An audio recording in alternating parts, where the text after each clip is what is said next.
Uzangu katika Kristo, tumsifu Yesu Kristo. Kristo. Mungu ni mwema kila wakati. Naomba tumshukuru Mungu kwa makofi ndugu zangu kwa Dominika ya leo. Dominika Mungu alitupa nini? Ni zawadi. Nini? Ni zawadi. Hatuna cha kumrudishia isipokuwa kumwambia Mungu asante. Naomba mwambie Mungu asante. Tumsifu Yesu Kristo. Sifa na utukufu kwa nani? Kwa Mungu. Ndugu zangu, karibuni katika Dominika hii. Hii Dominika ya 26 mwaka si wa kanisa. Sasa masomo yetu tumeyasikia. Lakini kama tukisahau yote, mwambie jirani yako wazo la leo, omba jicho la kuona. Omba jicho la kuona. Sawa, omba jicho la kuona nini sasa? Ndio hapo tunasikia katika masomo yetu. Somo la kwanza limetoka katika kitabu cha nabii Amosi. Ile sura ya 6 aya ya kwanza na ile aya ya 4 mpaka ya 7. Amosi sura ya 6 aya ya kwanza na ile aya ya 4 mpaka ngapi? Ya 7. Huyu nabii huyu alizaliwa katika kijiji. Unajua lazima tujue mazingira ya somo ili tuweze kuelewa. Alizaliwa katika kijiji kimoja kinaitwa Tekoa. Hiki kijiji kiko katika mji wa Yuda. Sasa hii mji wa Yuda huyu, hiki kijiji chake sasa kipo kama kilomita 8 hivi kusini mashariki mwa Bethlehemu. Ndiyo alikozaliwa. Alikuwa ni mchunga ng'ombe tu. Wengi hapa tunafahamu sisi ng'ombe tunawachunga, si ndio? Kwa alikuwa kama sisi mtu wa kawaida, lakini Mungu alimuita kuwa nabii. Yeye tumesema amezaliwa katika Yuda, lakini alifanya utume wake katika Israeli, sehemu nyingine. Sasa ili kujua mazingira hayo, ilikuwa ni kipindi ambapo Uzia akiwa mfalme wa Yuda na Yeroboamu wa pili mfalme akiwa mfalme wa Israeli. Yeye alitumwa kwenda kuwaeleza watu mambo yanayomhusu Mungu. Sasa naomba niwaambie ili muweze kuelewa hili somo. Mazingira ya kipindi hicho ilikuwa ni mwaka 760 kabla ya Kristo. Mwishoni mwa karne ya 8. Mazingira ya kipindi hicho watu walikuwa wanaishi vizuri sana. Watu walikuwa wanafanya biashara, wanalima, kila kitu kilikuwa nini? Vizuri. Yaani walikuwa watu wanastarehe vizuri. Maisha yalikuwa nini? Mazuri. Naomba ili muelewe. Ndio maana tumesikia katika somo yeye anawaambia sasa hawa watu wanaoishi vizuri kwamba ninyi mnaolala katika vitanda vya pembe, kujinyoosha juu ya masemedari yenu, ninyi ukiangalia vyote ni watu wanaofurahia nini? Maisha. Wanafurahia nini? Anawaambia sasa hivi mnafurahia maisha. Lakini anaumia kwa sababu gani? Anaumia kwa sababu wale waliokuwa wanafurahia maisha, ukisoma hili somo vizuri hata tena nyumbani nirudie tena, anasema hivi, wale waliobarikiwa hawahuzuniki kwa sababu ya mateso ya Yusufu. Yaani naomba niwaambie kitu kwamba anawaambia japo nyinyi mnafurahia maisha, mnaona maisha mmebarikiwa tayari, kila kitu kinaenda vizuri, Mungu amewabariki, ila mnasahau kwamba katikati yenu nyinyi mnavaa vizuri, kuna watu wako uchi. Nyinyi mnakula, kuna watu wanalala nini? Njaa. Nyinyi mnaenda labda matibiwa vizuri na nini, kuna watu wanakosa hela ya wapi? Hiyo hospitali. Unaelewa hii? Maana yake anawaambia hivi, hamna jicho la kuona, jicho la kufanya nini? Ndio maana wazo omba jicho la kufanya nini? Sasa ndugu zangu katika Kristo, naomba niwaambie somo la pili sasa linatoka katika waraka wa kwanza wa mtume Paulo kwa Timotheo, ile sura ya 6 aya ya 11 mpaka ya 16. Sasa yawezekana sisi tukaamini kwa sababu ya upofu wetu kwamba matatizo ya wengine hayatuhusu, misiba ya wengine haifanyi nini, maumivu ya wengine hayafanyi nini, tukaona kawaida. Sawa kwamba hao na watoto wake, yani maisha yake, ni familia yake, ni kila kitu akinihusu. Sasa Paulo anapomwandikia Timotheo anamwambia mwanangu, anamuita, yani nzuri sana, anamuita mwana wa Mungu. Sawa, anamuita anamuita huyu mtoto wake. Sasa anatumia jina mtu wa Mungu. Mtu wa nani? Wa Mungu. Jina lililotumiwa na Musa na manabii. Jina lililotumiwa Musa na manabii. Kasoma kitabu cha Kumbukumbu la Torati kwa wanaosoma ile sura 33 aya ya kwanza.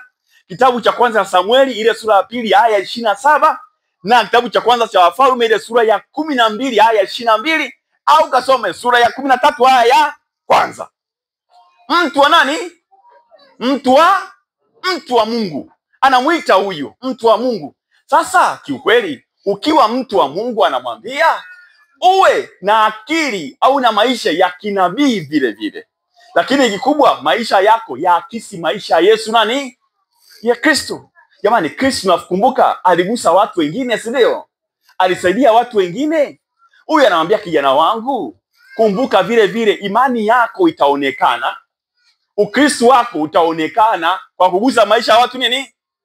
Omba jicho la kufanya nini? Omba jicho la. Tumsifu Yesu Kristo. Sasa mfano halisi wa jicho la kuona tunasikia katika Injili. Injili ya Luka ile sura ya 16, sawa? Aya ya 19 mpaka 31. Amba niwaeleze. Yaani tunaweza tukasema mengi sana hapa. Inawezekana tukasema tafakari labda anasa. Si ndio? Mtu alikuwa ana enjoy maisha yake, si ndio? Au sengine tukasema tafakari labda umaskini, si ndio? Tuangalie vitu vingi sana, lakini kiukweli haya ni maisha halisi. Maisha nini? Yaani yaliyotafakariwa hapa, naomba niwaambie kitu. Takatifu Dominika leo itawasaidia sana. Ni maisha nini? Halisi. Sasa wazo omba jicho la nini? Sasa ukiwa na hilo wazo, tafakari mawazo makuu mawili. Haya ndio madogo mawili lakini yaguse maisha yetu, sawa? Mabega yako kuna dunia mbili. Kuna dunia mbili. Yaani simuona mwambie kuna dunia ngapi? Unajua siku moja rafiki yangu mmoja aliniambia, padre, nikamwambia vipi? Akasema, bwana padre, kuna dunia ngapi? Yaani tunaishi wote hapa, si tuko vizuri hapa Lugera mbili, si ndio? Lakini utake kuna dunia ngapi? Nikamuuliza vipi? Akasema katika ulimwengu wetu kuna watu wanaoishi. Unaelewa? Na kuna wale tunaosindikiza. Yaani tunaishi pamoja, sawa? Lakini dunia hii ni kama dunia mbili. Yaani kuna wale wanaoishi sasa, yaani wao wanasema mimi naishi bwana, yaani naishi duniani. Alafu kuna wale kama mimi tunasindikiza, yaani tupo lakini tunafanya. Kwa sababu tusipokuwepo wale watu hata enjoy maisha yao, hata furahia. Si ndio? Kwa lazima tuwepo tuwafanye wafurahi, sawa? Yaani tupo na sisi, yaani tupo tunaenda yani hivi. Unaelewa? Lakini kiwango la dunia ngapi? Jamani, ni ukweli, si ndio? Kwa sababu tukiwa kweli, ndio ile mikono haifanani, si ndio? Yaani kuna virefu, kuna vifupi haifanani, si ndio? Wewe kuna dunia ngapi? Yaani nikafikiria ngasema mimi nicheke tu. Lakini nikasema ndio ukweli, dunia ziko. Yaani ukweli ni kwamba hatuwezi kuwa sawa. Hatuwezi kuwa hatuwezi kuwa wote wafupi. Warefu lazima wawepo. Hatuwezi kuwa wote wanene. Wembamba lazima wafanye nini? Hatuwezi kuwa wote wana vitambi hivi, si ndio? Wale slim lazima wawe ni? Hatuwezi kuwa wengine mtajua wenyewe, sawa? Lakini lazima wengine wawe ni? Hatuwezi kuwa wote walimu, si ndio? Wanafunzi lazima wafanye nini? Wawepo, si ndio? Hatuwezi kuwa wote tuna majumba, haiwezekani. Wapangaji lazima wafanye nini? Iko hivyo, sawa? Hatuwezi kuwa wote tuna magari, sijui nini, haiwezekani. Watembea kwa miguu lazima wafanye nini? Hatuwezi kuwa wote na pikipiki kila kitu, haiwezekani. Abiria lazima wafanye nini? Hatuwezi kuwa sawa. Yaani ndio kweli, si ndio jamani? Lazima tukubaliane. Hatuwezi kuwa wote maengineer, mafundi tunajenga nyumba. Hapana. Vibarua lazima wafanye nini? Iko hivyo. Yaani ndio ukweli. Tutake tufanye nini? Hatuwezi kuwa wote madaktari, si wauguzi. Wagonjwa lazima wafanye nini? Hatuwezi kuwa wote watawala. Kama mimi rais, mimi kiongozi, hatuwezi. Lazima watawaliwa wafanye nini? Yaani maisha hatuwezi kuwa nini? Kuna dunia ngapi? Hatuwezi sasa kuwa wote matajiri. Unanielewa? Lakini kwa hiyo maskini lazima wafanye nini? Akina Lazaro kama mimi lazima wafanye nini? Kuna dunia. Sawa? Yaani ndio ukweli huu unaoumiza, sawa? Ndio maisha hivyo. Yaani tutake tufanye nini? Ndio ukweli. Kuna dunia. Sasa kuna mwandishi mmoja anaitwa Eva Afghani alisema inaumiza sana. Inaumiza, lakini ni ukweli ambao wengi watu tunauogopa. Kwamba maisha tunayoishi kuna dunia ngapi? Ndani mwako hata wakati mwingine ukitafakari kuna dunia, kuna maisha. Sasa dunia ya kwanza ni ile unaoifahamu wewe. Maisha yako. Unafahamu Alafu kuna dunia nyingine wanaoifahamu wengine. Iko hivyo. Yaani wewe mwenyewe unajielewa, lakini kuna dunia unaofahamu nini? Wengine, yaani kwa wewe peke yako, si ndio? Hata maisha tu ya kawaida haya duniani huko, kuna dunia ngapi? Sasa huwa mimi nashangaga sana Wakristo wengi wanaumizwa na dunia ya wanaoifahamu wengine. Unaelewa? Yaani mtu anasema anasemwa hivi, anadhaniwa hivi, anaumia. Hapana. Yaani kama dunia inayosemwa ni ya uongo haifanani na wewe, haina haja ya kuumia. Unaelewa ndugu zangu? Kwa hiyo lazima uwe makini sana. Yaani uwe na akili ya kuelewa kwamba hii dunia inayosemwa haina haja ya kufanya nini? Kuniumiza. Tumsifu Yesu Kristo. Kuna dunia ngapi? Sasa ukiwa na hiyo akili ya kuwa kuna dunia mbili, naomba muelewe kitu hapa kizuri sasa kinakuja sasa. Kitu hiki hapa lazima tuelewe. Mfano wa Lazaro ambao tunausikia hapa ni mfano sasa wa hali halisi ya maisha ya kawaida. Sawa? Maisha nini? Ya nje. Kwamba kuna dunia ngapi? Naelewa? Dunia ya maskini na dunia na ubaya. Sasa hizi dunia mbili zimetenganishwa na kitu kidogo kimoja. Hebu sikilizeni. Anasema hivi, tumesikia katika Injili. Sawa, na tusema hapa. Tumesikia mlangoni pake alilala maskini. Umesikia? Kwa hiyo imetenganishwa na nini? Mlango. Hizi dunia zimetenganishwa na nini? Kati ya dunia ya maskini na dunia ya tajiri kuna nini? Baadaye tumesikia kati ya dunia ya maskini na dunia ya tajiri kuna nini? Shimo. Umesikia? Sinaelewa vizuri hapo. Kwa hiyo unaweza ukagundua kwamba kumbe maskini na tajiri katikati kuna nini? Kuna mlango. Sasa hapa lazima tuelewe vizuri. Hivi mtu akiwa mlangoni pako utashindwa kumuona? Si utamuona? Hivi mtu akiwa nje yako kwenye nyumba yako utashindwa kumuona? Kumbe sasa tunakuja katika ukweli uliopo ni kwamba huu mlango unaoongeleka si mlango huu tunaodhania. Si ndio? Na ndio hapo. Kwa hiyo yawezekana sasa mlango unaotenganisha hizi dunia mbili ni mlango wa kiburi, mlango wa kudharau, mlango wa kutojihusisha, mlango wa kusema ni maisha yake, mlango wa kusema muache aende. Naelewa? Naelewa tu katika Kristo. Huu ndio mlango wa dunia zipi hizi? Kwamba mimi nimefanikiwa, yeye. Mimi nina furaha, yeye. Mimi nakula, yeye. Mimi naelewa hicho kitu. Atajijua yani maisha yake hayanihusu mimi. Naelewa? Ndio maana Mtakatifu Yohane Krizostomo anasema kilicho mhukumu tajiri sio utajiri wake jamani, sawa? Utajiri sio mbaya. Ila alihukumiwa kwa sababu alikosa jicho la kuona kwamba mlangoni pake kuna mtu ana shida. Unaelewa? Jicho ndio wanasema omba jicho hapa hivi. Kwamba japo mimi naishi dunia hii, nielewe kuna dunia.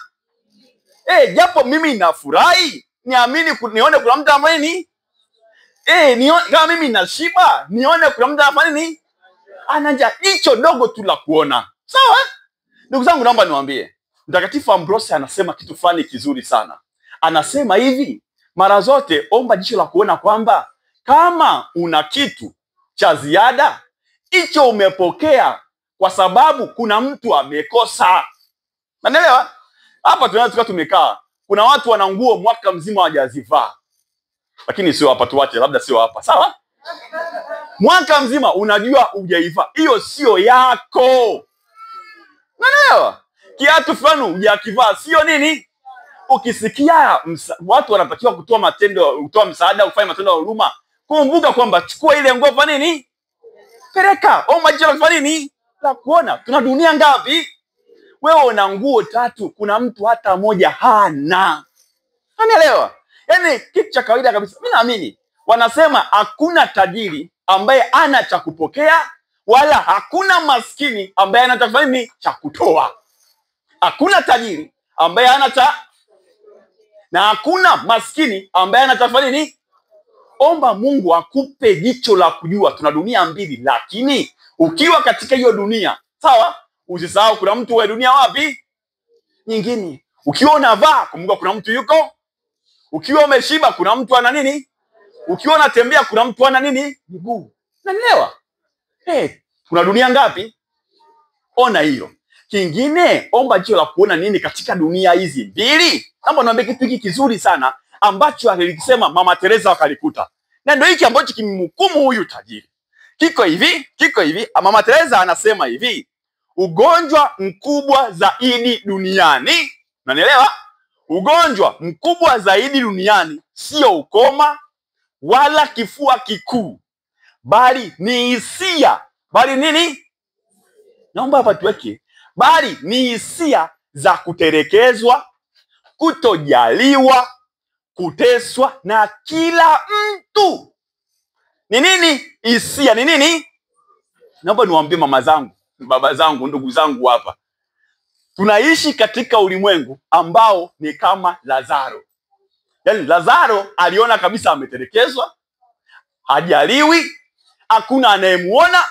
Naomba niwaambie tunaishi katika ulimwengu ambao kuna watu wanaishi na hizi hisia. Naelewa? Kama za nani? Yani kwamba wao wanaumia si kwa sababu nyingine, bali hali yao kabisa wanaiona. Hawana mtu wa kuwajali katika ulimwengu huu. Sawa? Kuna watu wanaishi mazingira ambayo hakuna mtu wa kuwajali, hakuna mtu wa kuwasikiliza, hakuna mtu wa kuwagusa, hakuna mtu wa kuambia pole, hakuna mtu yoyote ambaye anaweza kumfuata akamwilia shida, hakuna mtu anaweza kumpigia simu, hakuna mtu anaweza kumtembelea. Naelewa hicho kitu? Ulimwengu huu, dunia ngapi? Kuna watu wanaishi hivyo. Naomba niwaambie kitu. Amini usiamini, kuna mtu hali yake ya maisha, hali yake nini? Ya maisha anaijua yeye na Mungu wake tu. Naelewa? Kuna mtu hali yake ya maisha anajua yeye na Mungu wake, maumivu yake, vidonda vyake, makovu yake, machozi yake, watoto wake, maisha yake. Akiangalia anasema mbele ya Mungu ni wewe tu. Nafahamu kwamba Mungu ni wewe? Ni wewe. Ana ndugu wana maisha mazuri, lakini kati yake yeye na hao ndugu kuna mlango. Hawajali hao ndugu. Kwanza akisema mbona wewe ndugu zako wako hivi anajua yeye kwamba hao mnawaona, ila kiukweli hayo ni maisha yao na mimi na maisha. Mtu mwingine anaweza kusema mbona mume wako yuko vizuri uko nje anatoa misaada, anasema nani huyu?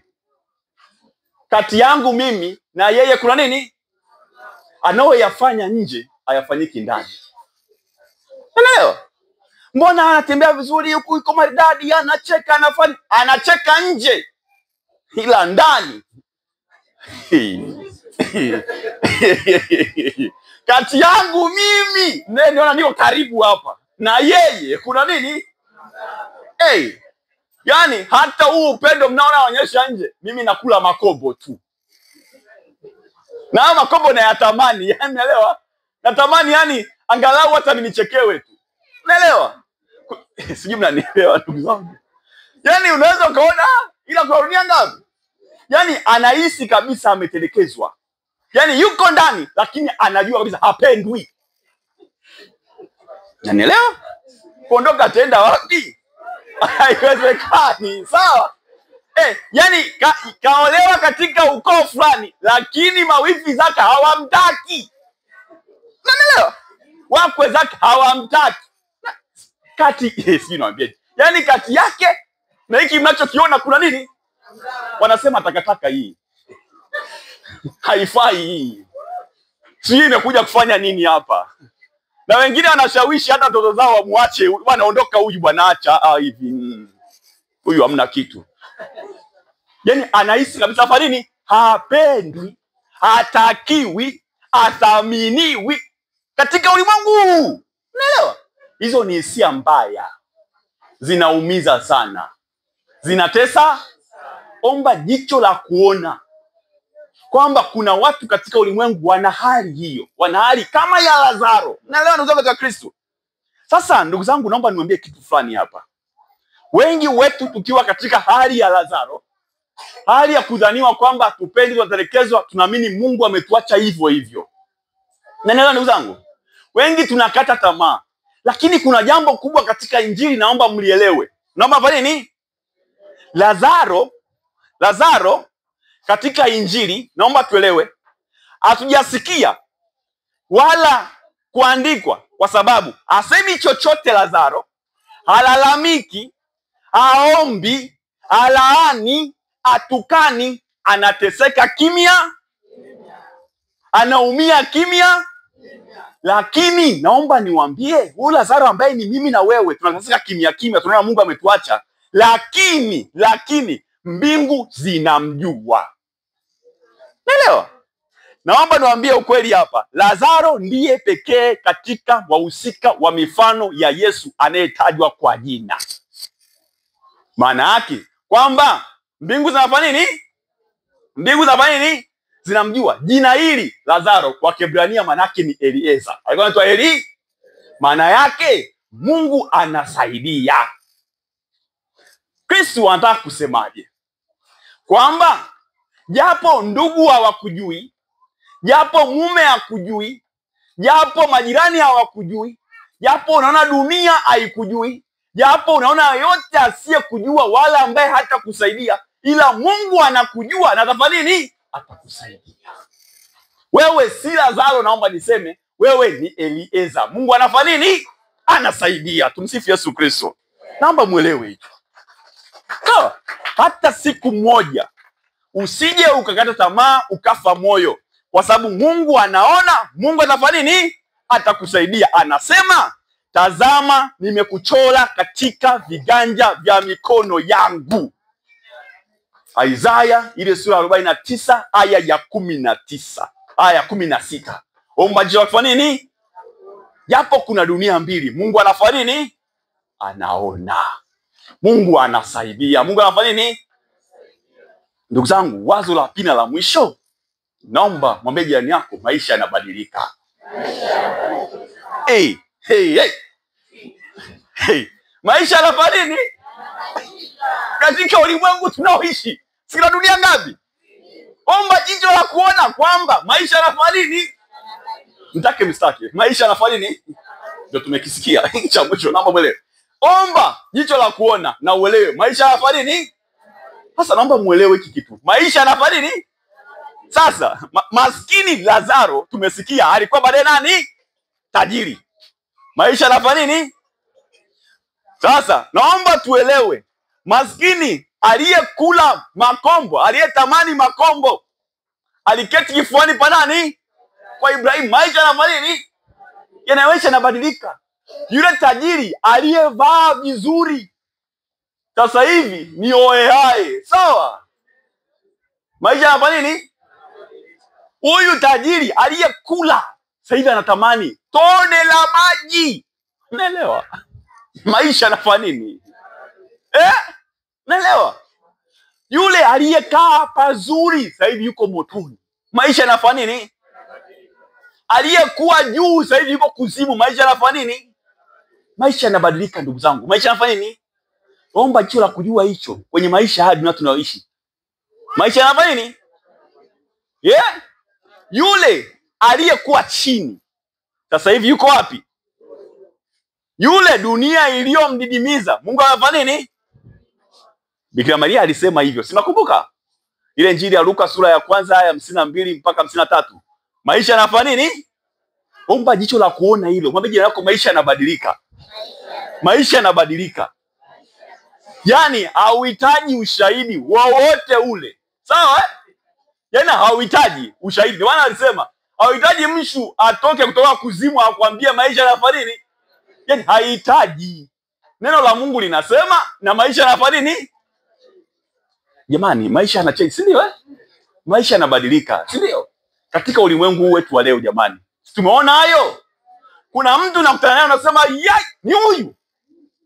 Huyu si ndio? Unaambia, acha. Maisha yanafanya nini? Huyu tulisoma naye alikuwa anakuwa wa kwanza huyu. Lakini ndugu yangu vipi wewe? Maisha yanafanya nini? Huyu wazazi wake si walikuwa matajiri wa hekta mzima huko wewe. Mwacha watoto wake wako hivi, maisha yanafanya nini? Huyu mama si ndio? Huyu mama alikuwa achangi michango tukipata msiba huyu. Maisha yanafanya nini? Tulikuwa tukimgombea hodi anasema mnanisumbua. Si ndio huyu? Unaelewa? Maisha yanafanya nini? Yani huyu tulikuwa tukisema tuna shida jamani, hivi jumuiya inahitaji hiki, anasema maisha jamani, maisha yanafanya nini? Yani omba hicho la kuona kuelewa maisha yanafanya nini. Huyu sio baba alikuwa na shida huyu. Anazungusha raundi. Maisha yanafanya nini? Jamani ndugu zangu, ukweli utabaki kuwa maisha yanafanya nini? Jamani maisha, yani naomba sio niwaambieje, tumeshuhudia katika ulimwengu. Naomba niwaambie kitu hapa. Tumeona matajiri wanakuwa ombaomba. Maisha yanafanya nini? Tumeona wanaosimamia sheria wanakuwa wafungwa. Mnaelewa? Maisha yanafanya nini? Tumeona mapadri wanakuwa walei, si ndio? Maisha yanafanya nini? Lazima tujiseme, maisha yanafanya nini? Tumeona wapinzani wanakuwa watawala, si ndio? Maisha yanafanya nini? Mabosi wanakuwa vijakazi tu. Maisha yanafanya nini? Yanabadilika. Tumeona waliocheka wanalia. Maisha yanafanya nini? Waliokuwa maarufu wanakuwa kawaida tu. Maisha yanafanya nini? Naelewa. Waliocheka wanabarikiwa. Maisha yanafanya nini? Tulielewe hiki kitu jamani.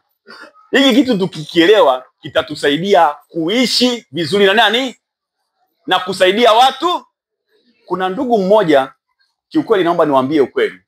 Aliniambia, padre, nimepata kazi hii unayoiona kwa sababu ya baba yangu. Kwa sababu ya? Unajua kwa sababu gani? Anasema nilienda kwenye interview kuomba kazi. Bosi alisikia jina langu. Baadaye aliniita, akaniambia unaitwa nani? Nikamtajia jina, siwezi kutaja hapa. Akasema, wewe ndio mtoto wa mzee fulani?